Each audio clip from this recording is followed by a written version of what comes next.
cordial boa noite. Que bom, caríssimos irmãos, estar novamente na presença de todos. Que nesta noite as palavras enviadas e dadas pelo Cristo possa preencher nossa alma, nosso coração, nossa mente. O tema de hoje, ele está dividido em 4 palavrinhas. As 4 palavrinhas, elas fazem parte das bem-aventuranças e do Sermão da Montanha. As bem-aventuranças estão lá no Evangelho segundo o Espiritismo. Uma diz assim: bem-aventurados os que são brandos e pacíficos, lá no capítulo 9. Bem-aventurados os que são brandos, porque possuirão a terra. São Mateus, capítulo 5, versículo 5. Bem-aventurados os pacíficos, porque serão chamados filhos de Deus. Também em Mateus, no mesmo capítulo e versículo. Bom, dentro das bem-aventuranças citadas, eu vou falar sobre humildade, paciência, resignação e obediência. Não é uma tarefa muito fácil não, mas eu vou tentar passar alguma coisinha nesta noite em que aqui nos encontramos. Eu iniciarei com a humildade. Eu não tenho ainda a facilidade de colocar as minhas palavras sem olhar. Não cheguei ainda nesse patamar, quem sabe, treinando. Daqui não sei quantas encarnações eu cheguei a um Divaldo Franco da vida. Mas até agora eu sou a Maria Cristina. Então, humildade. A bela mensagem pronunciada pelo Cristo no Sermão da Montanha causa emoção e esperanças a todos que lá estavam envolvidos pelas vibrações dulcíssimas de suas confortadoras lições.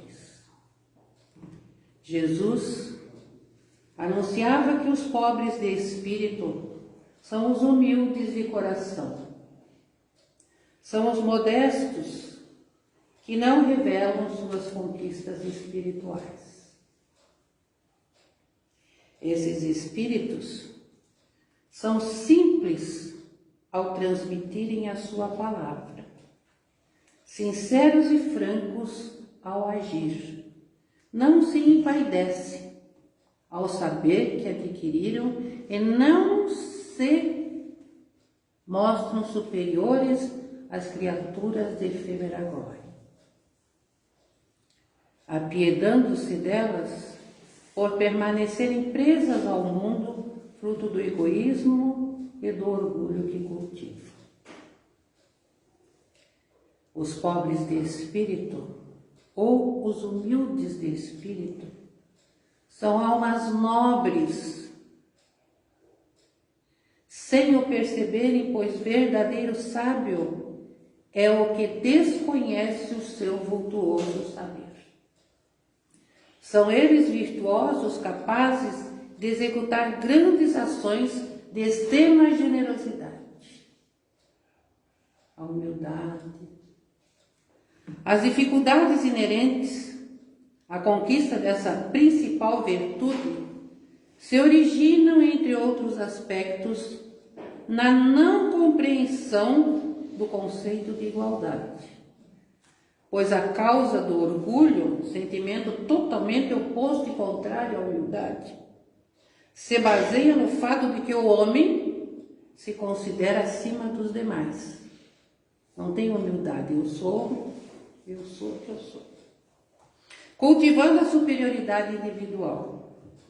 Mas Allan Kardec analisa a questão e observa o seguinte: para que o orgulho deixe de crer na sua superioridade, cúmplice lhe prove que ele não é mais do que os outros e que estes não são tanto quanto ele, que a igualdade é um fato e não apenas uma bela teoria filosófica, que essas verdades ressaltam a pré-existência da alma e da reencarnação. Iniciando-se na vida anterior da alma, a pré-existência lhe ensina a distinguir da vida corporal transitória da vida espiritual infinita. Ele fica sabendo que as almas saem todas iguais da mão do Cristo, que todas têm o mesmo ponto de partida e a mesma finalidade, que todas hão de alcançar em mais ou menos tempo, conforme os esforços que empregue. É que ele próprio não chegou a ser o que é, senão depois de haver por longo tempo e penosamente vegetado como os outros nos degraus inferiores da evolução.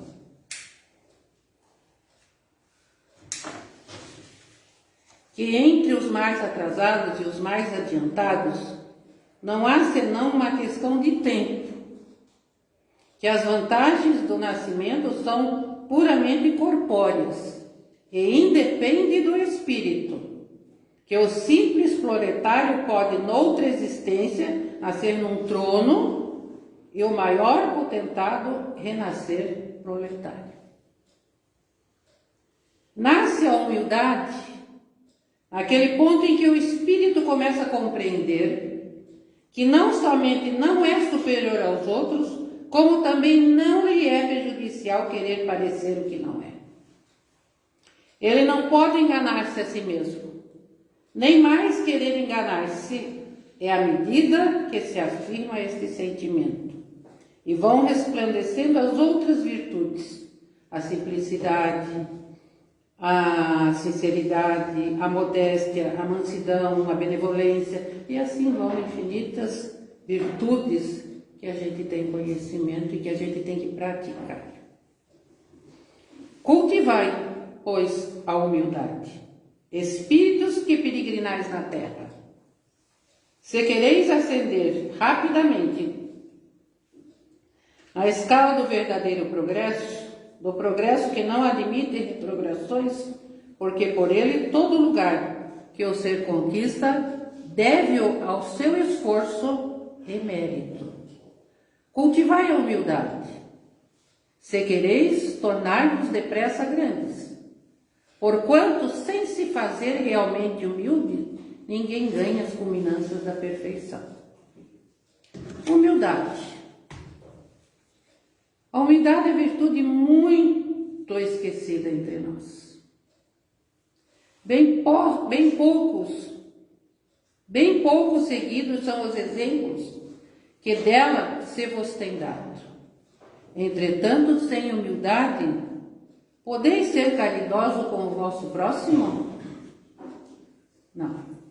O orgulho nem olha para aquele que precisa, nem passa totalmente despercebido aquele que tem necessidade, porque a humildade não faz parte de si.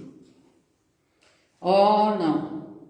Pois que este sentimento nivela os homens dizendo-lhes que todos são irmãos, que se devem auxiliar mutuamente e os induz ao bem. Sem a humildade, apenas nos adornais de virtudes que não possuis, como se trouxesses um vestuário para ocultar as deformidades do vosso corpo.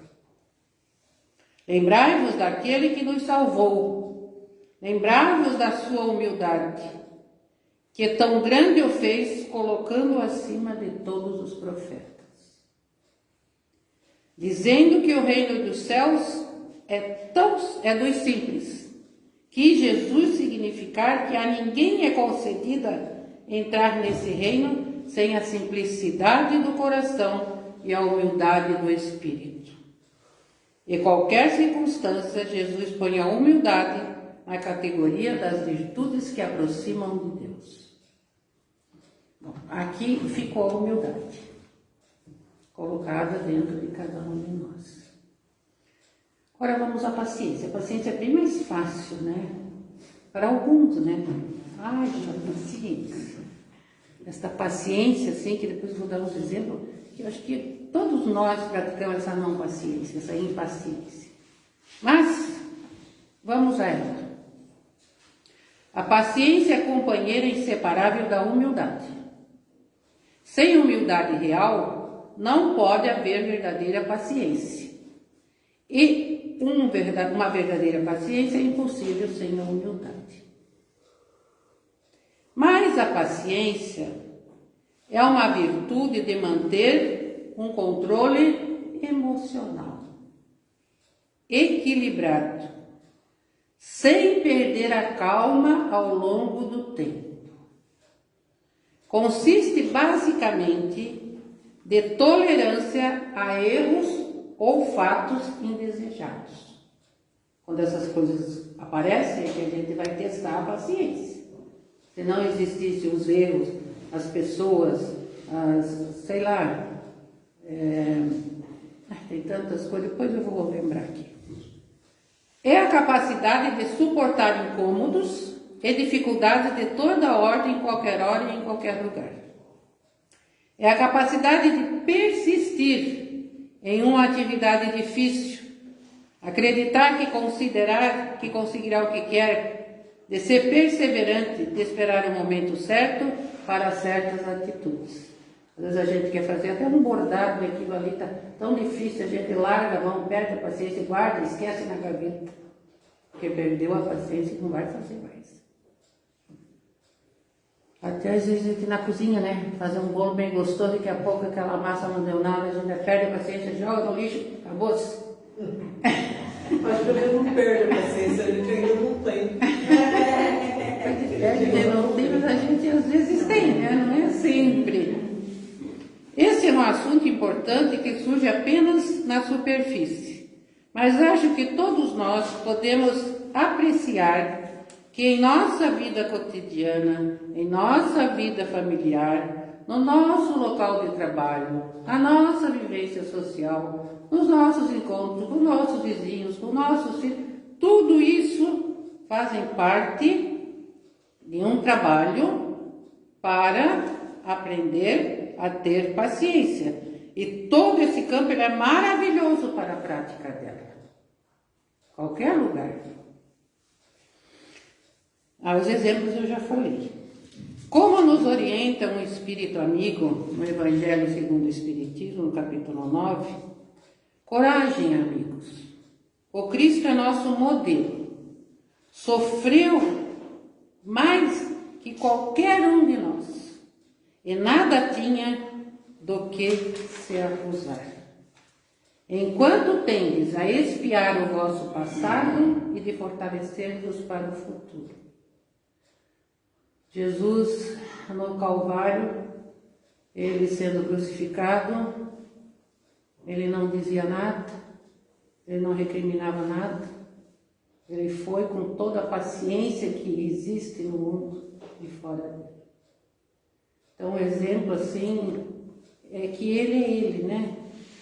A gente pede a ele, a gente reza a ele, mas foi o espírito mais evoluído que passou aqui pela terra. Sede, pois, pacientes, sede cristãos. Essa palavra se resume em sede pacientes. Portanto, queridos irmãos em Cristo, não tenham pacientes a paternidade divina, de amor e justiça para todas as criaturas. Quando os problemas do mundo te afogueiem a alma, não abras o coração à impaciência, que ela é capaz de arruinar-te a confiança.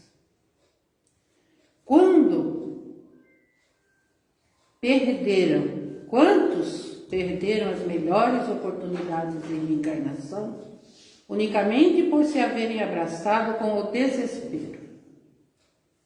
A impaciência é comparável à força negativa, que muitas vezes inclina o enfermo, por exemplo, ele está lá,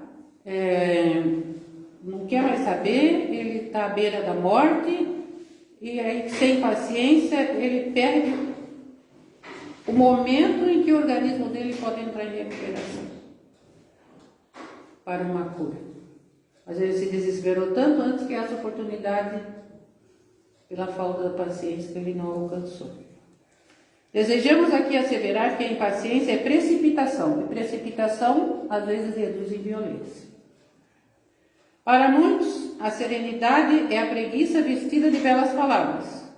Os que vivem, porém, acordados para responsabilidades que lhes são próprias, sabem que paciência é esperança operosa. Aguarda o melhor da vida, oferecendo à vida o melhor que puderes. Não te irrites. Quem trabalha pode contar com o tempo. Se a crise sobrevém à obra que te consagra, pede a Deus apenas que te abençoe a realização em andamento. Mas também a força precisa para que saibas compreender, servir, suportar e esperar. A paciência, virtude construtora, engendra a afabilidade e a doçura, belas manifestações da benevolência e da caridade, que tantas simpatias proporcionam ao indivíduo que as sabe manejar.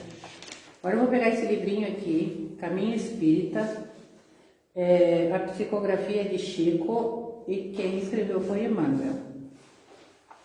E aqui diz assim: paciência e nós. Quando as dificuldades atingem o apogeu, induzindo os companheiros mais valorosos a deserdarem da luta pelo estabelecimento das boas obras, e prosseguem sobre o peso da responsabilidade que elas acarretam, a convicção de que não nos cabe descrer da vitória final. Tem que ter paciência.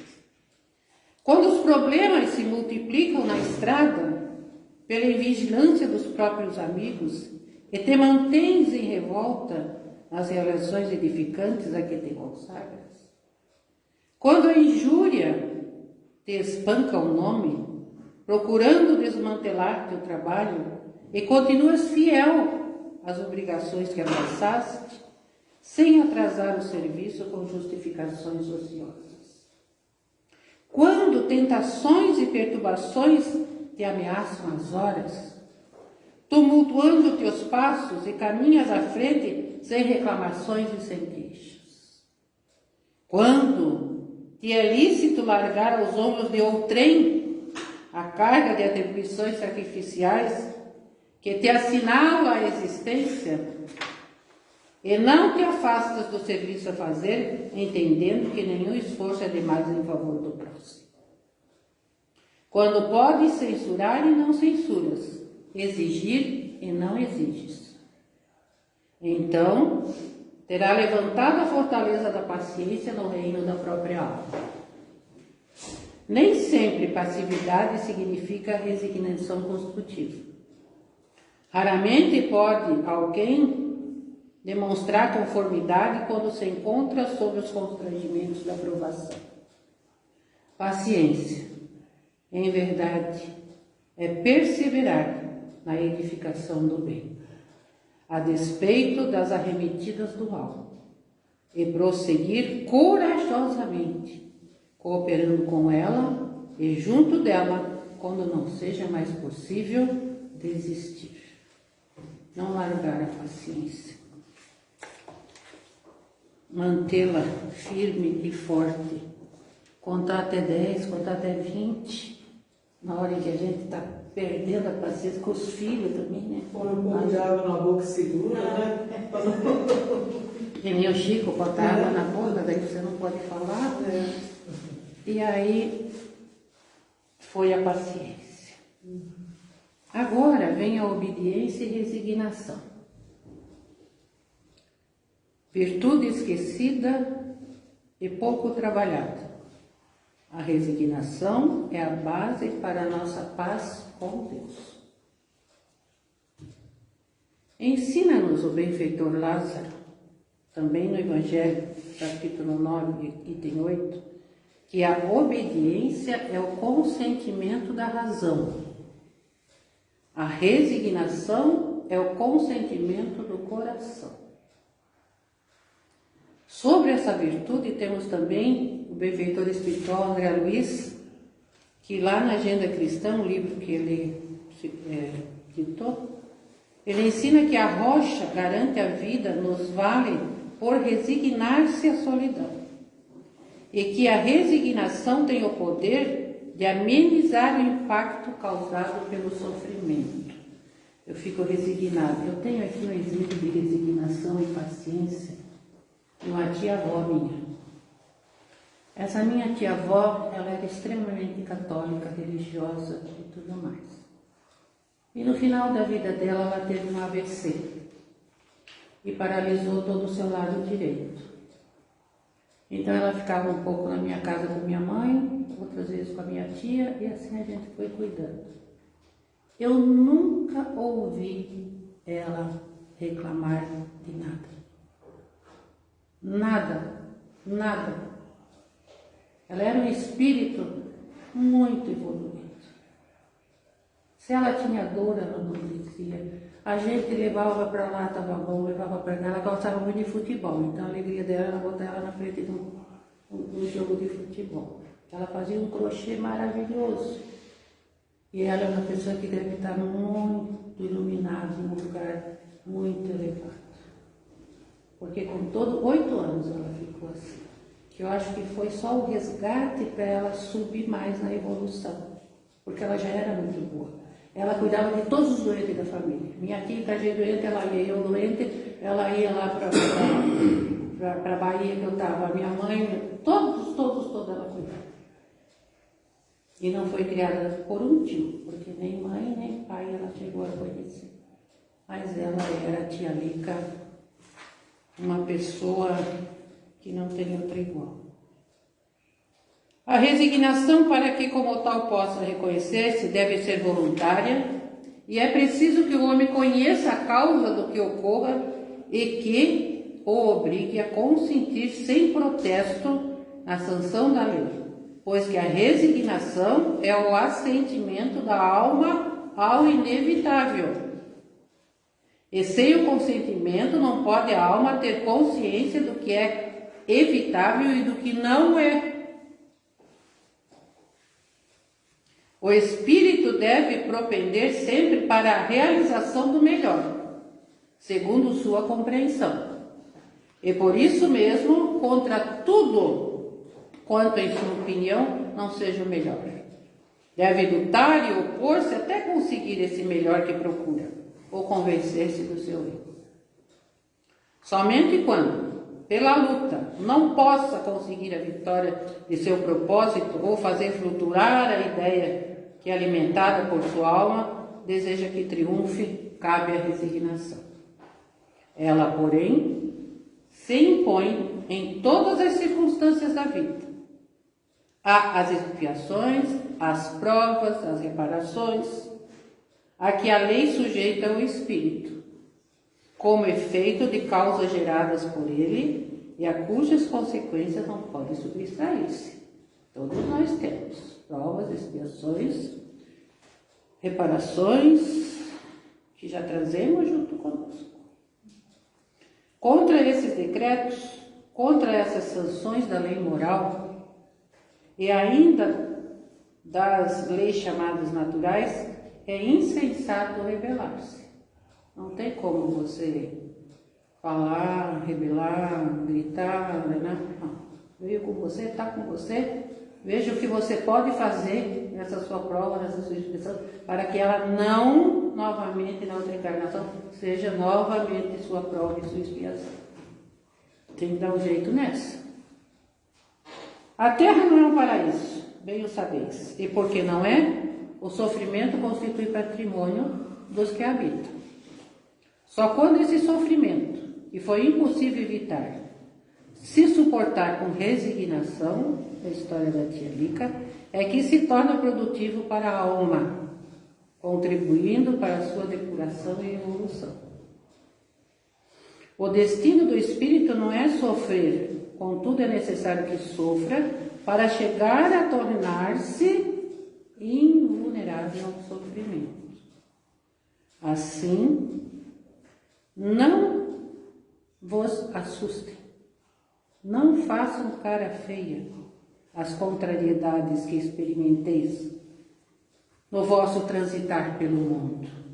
Ao contrário, tudo o que acontece são pedras de toque para a nossa alma, que tem que sair sublimada e triunfante da prova.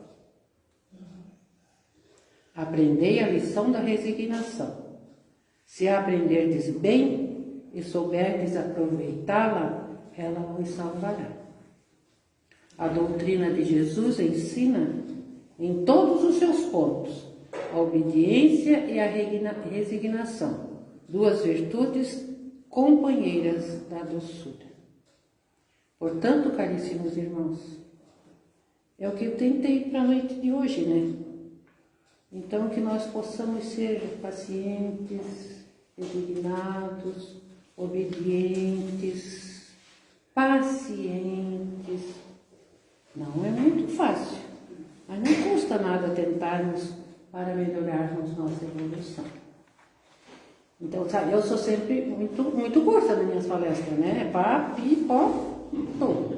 Não faz 40, 50 não. É 30, 40 minutos, eu olho no relógio lá e fico falando, e eu não ponho hoje.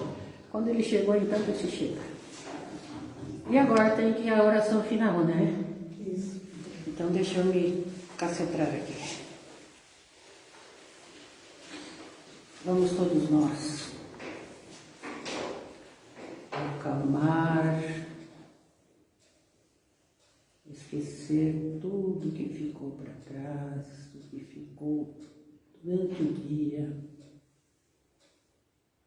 E vamos elevar pensamento, abrir o coração, encher ele de amor, encher ele das palavras e das energias fluídicas deste ambiente. E, Senhor, fortalece-nos a fé para que a paciência esteja conosco. Por tua paciência vivemos, por tua paciência caminhamos. Auxilia-nos, por misericórdia, a aprender a ter tolerância, a fim de que estejamos em tua paz. É por tua paciência que a esperança nos ilumina e a compreensão de nos levanta no íntimo da alma. Agradecemos todos os dons de que nos enriqueces a vida, mas te rogamos, nos resguarde a paciência de uns para com os outros, para que estejamos contigo tanto quanto estás conosco. Dai-nos força, coragem e resignação. Inspira-nos tudo o que é bom. Que a vossa bondosa influência nos penetre a alma, fazei sentirmos que um amigo devotado está sempre ao nosso lado, que vê os nossos sofrimentos e partilha das nossas alegrias. Que este ser iluminado nos acompanhe a cada momento e que agora, Senhor, nós te agradecemos pela oportunidade que nos dá de sermos confiantes em Ti. E que Tu, Senhor, estejas sempre, sempre conosco.